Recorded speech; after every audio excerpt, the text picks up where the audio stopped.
to the Casket Creatures, and you're listening to BODS Mayhem Hour.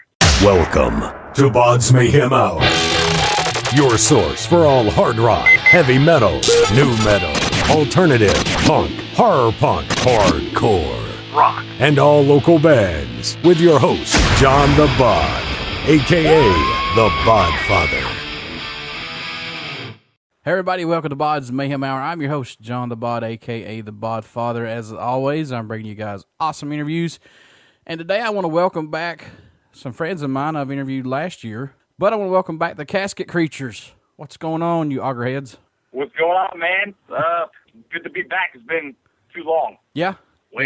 You guys have put out some new music and some other things you guys are doing, and so let's talk about that. You guys got a new EP that's out right now or getting ready to come out? Let's talk about that, guys.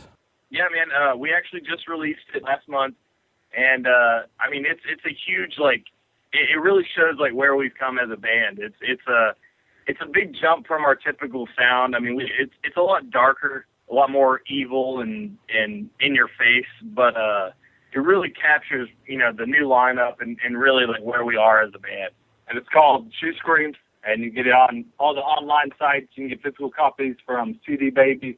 And I think if you go to our Bandcamp page, you can get it through us on there. I actually got to listen to this. It's really cool. You know, you guys have come a long way. I still like the music. I even liked it from the very first EP that I bought, Tales of the Unknown. And, you know, then you had Sex, Blood, and Rock and Roll. And, I mean, every CD, every band progresses, but you guys have really took it to another level. And you guys have had some changes in between this. Let's talk about that a little bit. You guys got a new lineup now? Yeah, so now we actually, Derek's taking on all the guitar duty. Cliff Damage is our new bass player, and he's a madman. He's ridiculous to watch on stage. If you ever get to see us live, he's the most entertaining bass player I've ever seen. He's wild as shit, crushing PBR cans on his head and bleeding everywhere and screaming and yelling, and he's just insane. And that's just during our intro. Yeah, exactly. That's before we start playing. So he's a madman. And then our new drummer, Brandon, he's a badass too.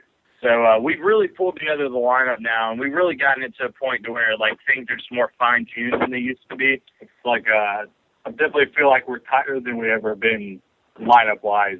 And on stage, it shows with the new additions to the lineup. Yeah, and you can just tell that, like, instead of, you know, we used to be a 5-piece, now it's a 4-piece. We lock in better, and we really, like, we just, you can tell we all enjoy ourselves more on stage now.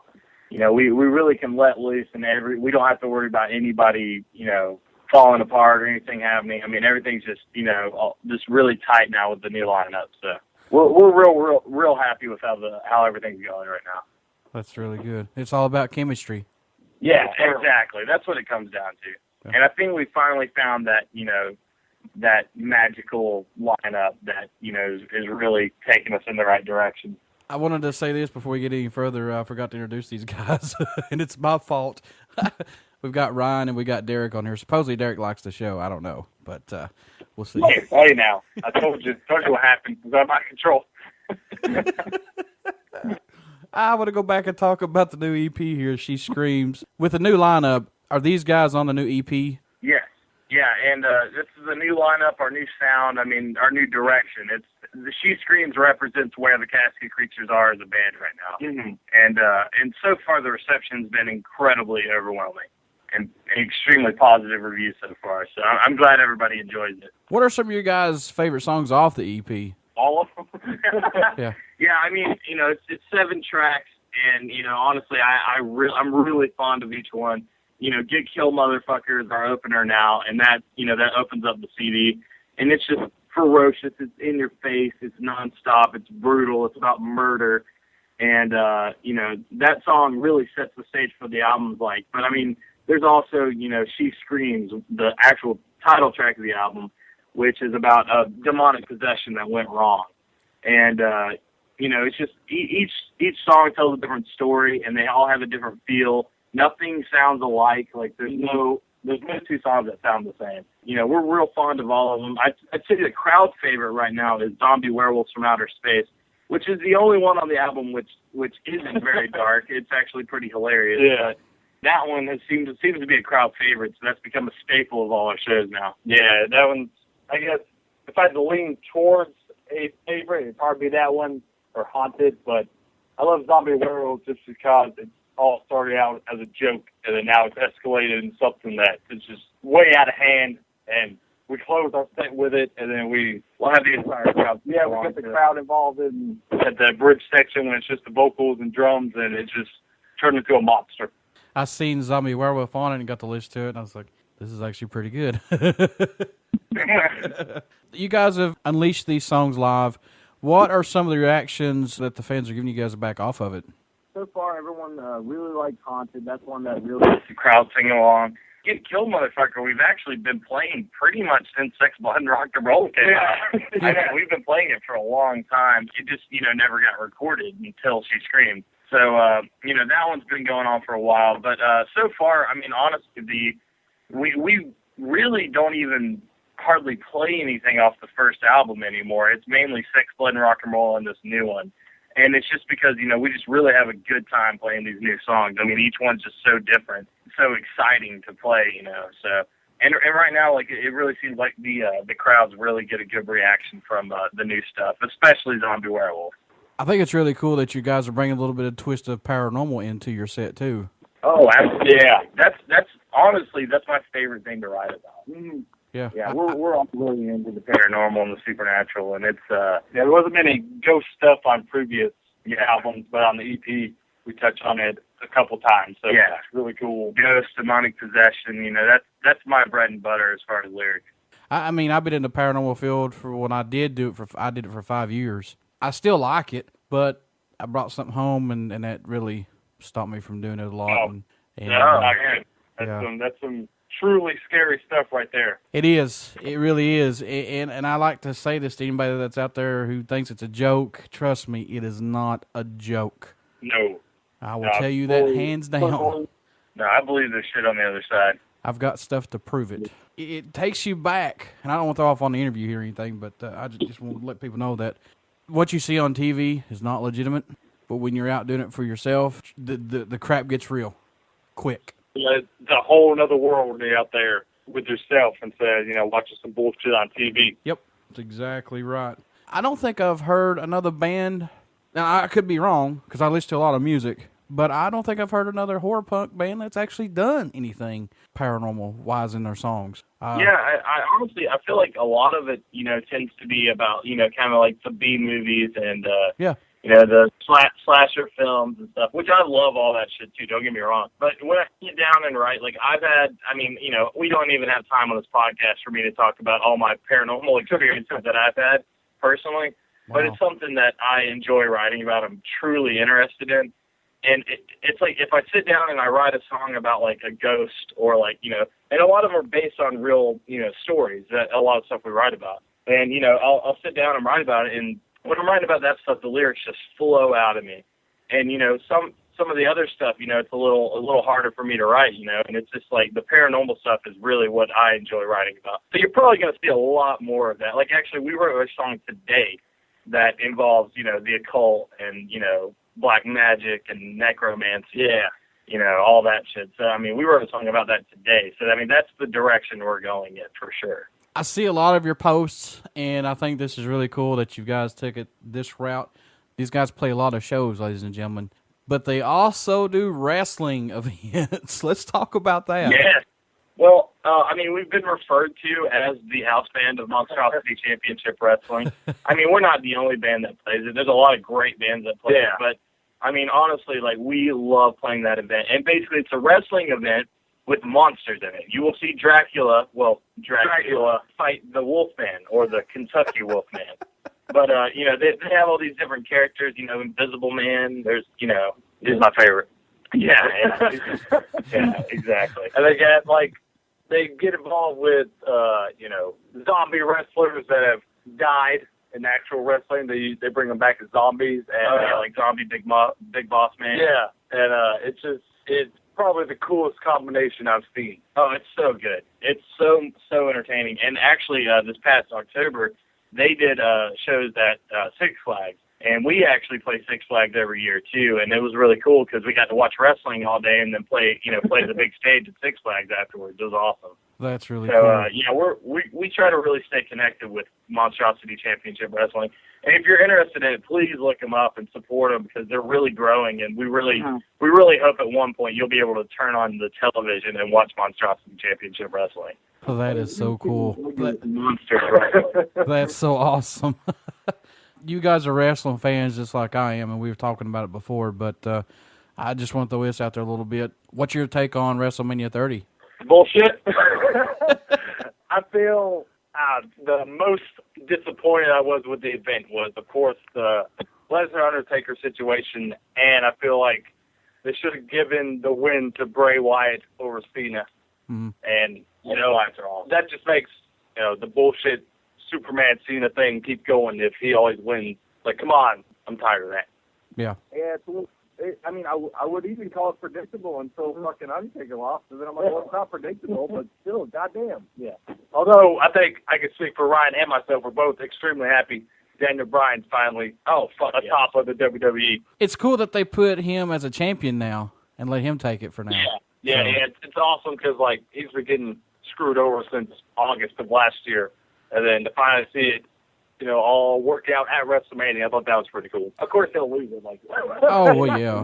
Of course, that's going to happen. But he's lost it while we've been talking to you. I've not got to talk to anybody about this, and it seems like everybody that I've tried to talk to, they just says, well, whatever about the whole deal. But I'm a wrestling fan. I don't care if I call it wrestling or wrestling. I like it. I'm the old school guy. I like the old NWA stuff. But how tragic is it that we lost the Ultimate Warrior in the way that we did? Dude, that's literally scary because, I just watched the Raw Monday night and he was there. And, just after the Hall of Fame induction and all that stuff, and then that happens. And even watching him on Monday night when he left the ring, I was like, he looks a little rough. Well, I kind of felt like the Ultimate Warrior, the whole thing was making, a comeback. I mean, he was, in the last WWE game, and, I've been hearing a lot of, talk about him recently, and then all of a sudden this happened, and it's tragic. And honestly, I don't know, man. It's just weird how it all fell into place like that, man. Yeah. It's really sad. Yeah. Because he wasn't very old, to die at that age. And what a speech he gave, too. It's like he knew. Yeah. It's like that's very scary and surreal that, bam, he's inducted, he's on TV, and then, his promo they did on Raw talking about stuff with, legends and dying, and then the next day he's gone. It's crazy. Any new bands that you guys are listening to right now that's really inspired some of your music? Pretty much all I've been listening to recently has been the new Independence album and the Calabrese. Yeah, they're the latest Calabrese album. And that's because we played with both of them recently, and the shows were so awesome that, I haven't taken the CDs out at all.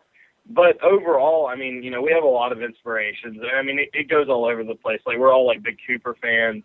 I love Alice Cooper, I know me and Derek, are, real big Iron Maiden fans and into that stuff. So some of that stuff kind of affects, stuff, Motley Crue, that kind of stuff. But then, of course, you got the horror punk bands, too, the Independents and Calabrese and, Blitzkid and Misfits, So, we draw from a lot of different stuff. But the thing is, though, the main thing with us is, we're not scared to go in there and write a song that really doesn't sound like something the Casket Creatures would write. And we're not afraid of that. And what we do is we'll write a song that, is completely out of our box, completely out of our element. And somehow it'll still sound like us at the end of the day. I think we finally have really achieved, our own personal sound, which I'm really happy with. Yeah, there's not really any, newer bands that I can point out, but I would say newer releases, like the new Calabrese, new Independents, that sort of thing, definitely inspires us as musicians and everything, but as far as new bands, I can't really pinpoint any one. I've been listening to you guys ever since I bought the first one, and every track, and I'm not saying this because you guys are on here, it's the God's honest truth, but every album that comes out, every EP, it's diverse. You've got different stuff on there. There's not a song that sounds the same, and that's really cool from you guys.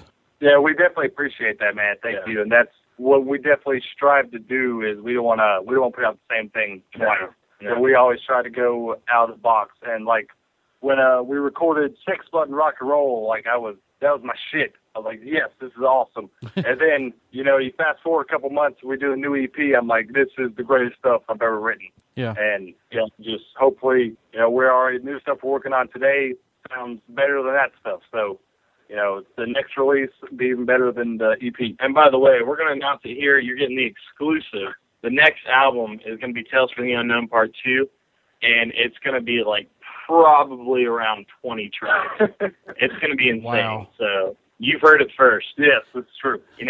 We've had a few people that are like, oh, we love the EP, but, it's only 7 tracks, and we're like, we'll just wait. That was just to fill in the time. Yeah. You guys heard it right here. Tales of the Unknown Part 2, 20 tracks. Yes, sir. I'm going to grab my popcorn and pop and be ready to listen to it. It may be a double CD, I'm not sure. I mean, there might be songs that are like a minute and 10 seconds, but there'll be 20 tracks. I found it in, like, the old punk music. Some of the best songs didn't even last 2 minutes long. Yeah, sure, yeah. Yeah, Misfits, prime example. Most of my favorite songs for them are under 2 minutes. Yep. Hey, sometimes you just got to get to the fucking point. Exactly. I've always said that there's some songs that need to be drawn out 5-6 minutes long, and it's cool. But when you're trying to make a point in a song, fast, quick, done, and over with, to me is fine. Yeah, exactly. You don't want to keep writing a love song for 10 minutes long when she's already dumped you. Well, that's boring. I don't want to be on stage fucking playing the same song for 10 minutes. That'd be bored as shit, dude. We probably play like 6 songs within 10 minutes. Yeah. What about fan support? Are you guys seeing that your fan base has grown a lot more since the first album that came out? Absolutely. Yeah, definitely. It's been crazy. Like, Sex Bomb Rock and Roll, last year we released that, and we played a bunch of huge stuff last year. And then this year we put out the new EP, and we had a pretty big March. We played with Monstrosity Championship Wrestling, Independence. We played with Faster Pussycat, and then Calabrese. So it's like we're seeing it escalate. At the end of last year, we opened for the Misfits, which is like the pinnacle of everything. And we're like, oh, man, that's how we're going to get over this. And then this year so far has been huge. So, yeah, we've been booking like 4 or 5 shows a month. It's been intense. But the thing is, we love it, and we don't get burned out. So, it works out in our favor because, I know me and Derek, definitely, because I can only speak for us two that are here, but me and Derek are goddamn workhorses. Like, we're ready to play all the time. Mm-hmm. I keep up with you guys. People invite us out to their shows, as long as, we can fit it in our schedule, we'll usually play it. And it's been pretty cool seeing as, I'd say towards the end of last year, November, December, into this year, the shows we played, that the crowds coming out have been getting bigger and bigger, and everybody's like knowing all the songs and singing along, getting more involved. Like the recent show was at the end of March with Calabrese, and that was one of the best crowds we ever played to. And they were just all over the songs, singing along, and it's awesome to see it growing here in Atlanta. And we hope to get more out of state and play. Yeah, we're definitely, we got some out of state stuff planned in the near future. We might actually end up in Kentucky at some point. Yeah, in September possibly, because we may be working on shooting a movie. Well, we'll be in the movie. Well, yeah, I can't really release any details about that yet though, because it's not confirmed. But we might be up near you, so we might have to pop in and do a live show. That sounds good to me. You're always welcome here, so anytime, no matter. Yeah. Since you guys had the new lineup, what can fans expect from you guys with the new lineup? Honestly, it's like more brutality. It's just wild as hell. Yeah, it's like there's all kinds of stuff going on stage. Like we mentioned beforehand, our bass player is hitting PBR cans into his head, and then our drummer is like throwing sticks everywhere. Me and the bass player get face to face and yell at each other, and then Ryan, he'll fucking spin me around, pick me up while I'm trying to solo. And it's just everything's unpredictable. It's unpredictable, and it's like the most fun we've ever had on stage. Yeah, and you know what? We might miss a note or two, but who gives a fuck? Rock and roll. Take it. Like at the Cadaver show, we're fucking rocking out, and all of a sudden my shit comes unplugged somehow, and the crowd just eats it up. Yeah, it was awesome. Plug it back in, we're good to go. And say, that might happen when you see us now, but it's just because we're fucking, what's the word I'm looking for? Constantly moving. The connection we got on stage, no matter what happens, we're fucking in tune with everything, and it's just, I think, definitely chemistry, man. More entertaining seeing us now, for sure. And if you're up front singing along, you might get dragged on stage. It's possible. It happens. I could possibly sing along, but I don't think I'll get dragged up on stage. I'm a big guy. I'll just shimmy on up through there or something. We'll put that on hold and drag you up there when we're in Kentucky. How much is riding a relief for you guys? I think it's a huge relief because what works out best for us, though, is we're constantly in riding mode. No matter what the release is, no matter how long ago it came out, we always have new ideas, new directions we want to try. So whenever we can get together and work out stuff, it's a huge release. Like Ryan and I used to live together. Now we don't. So whenever we get to hang out and just write some jams, I look forward to it even more. And it's just a huge relief to come over here and, throw out some ideas and see what happens. Yeah, I mean, we've probably written more songs than, that most people have forgotten about. I mean, it's ridiculous. We write so many songs, but every now and then we'll be writing songs, and there'll just be that one that sticks, and we're just like, that's it, that's the one. And I mean, me and Derek can sit around for hours, like an entire night, and just write shit. And that's how we come up with a lot of the ideas. Is it hard for you guys to put a set list together since you've got 2 albums plus the EP? But is it hard to put a set list together or no? I feel like now it's kind of getting hard because there's a lot of our favorites that we want to play, but we also want to get stuff that the crowd likes. Yeah, and especially with the new EP, most of the set list is from that. So we're trying to push that, and like Ryan mentioned earlier, most of the stuff we do now is just from Sex, Blood, and Rock and Roll and the new EP. But occasionally we'll slip in some old classics, but I feel like it is getting more difficult. So when the next CD comes out, there's 20 songs. I don't know what we're going to do. We might just be up there playing for like 3 hours. I don't know. Or you could just do the Tales from the Unknown Part 2 tour and just play everything off the album. There you go. Play front to back. Yeah, it's difficult too with our songs, but we also like to do some fun cover songs as well. So it's like, we got to squeeze all this in. When we headline shows, it's easier, but most of opening for nationals, we don't have that much time, so it's like, oh shit, got to cram what we can. Yeah, and at Calibre, we got called on for an encore, and we were just like, oh shit, we're only planning to play, some of our songs. So that's pretty cool. We had to bust out one on the fly. So, but that's just part of it. I'm still waiting on Derek to post BODS Mayhem Hour shirt that I gave him up. So. Yeah, too. God, I need to do that. We'll do a promo tonight. Yeah. Yeah, let us know when everything goes up live, and we'll do a promo. Sounds good to me, guys. You guys are always welcomed on the show. I try to keep up with you guys, and I try to play some music on here once every week or so. Your new EP is getting ready to come out this month. Is that correct? April? She Screams. Yeah, it's actually it already came out. Yeah, March. Okay, so it's already out. Well, I'm behind. I'm slacking, but anyway, you guys are always welcome on the show, and. Like I said, I play your music on here and support you guys 100%. And we really appreciate it, man. Thank you. You know what? Before I let you go, how can people get a hold of you guys to keep in touch, to see your shows? How can they do that? Facebook's probably the absolute best option. We are currently in the process of working on a website. We got Bandcamp. You can find us on iTunes, but if you want to communicate with us, hit us up on Facebook. That's the absolute best way. We post all of our shows on there. There's never a reason not to know when we're not playing because we constantly blast that shit. Yeah. Facebook's definitely the best route. To see all happenings of the band. If you're looking for music-wise, we've got Spotify, Amazon, iTunes, all that stuff. Just type the Casket Creatures into Google and you'll get everything. See what happens, man. Guys, do you want to do a promo right now for the show? 1, 2, 3. This is the Casket Creatures, and you're listening to BODS Mayhem Hour. Guys, stick around. We got some Casket Creatures music coming up, and I'm going to play a couple songs off of the EP, She Screams. You only hear these interviews right here on BODS Mayhem Hour and Uber City Radio. Thanks, Derek. Thanks, Ryan. Have a good day, man. Thank you. Thank you, sir.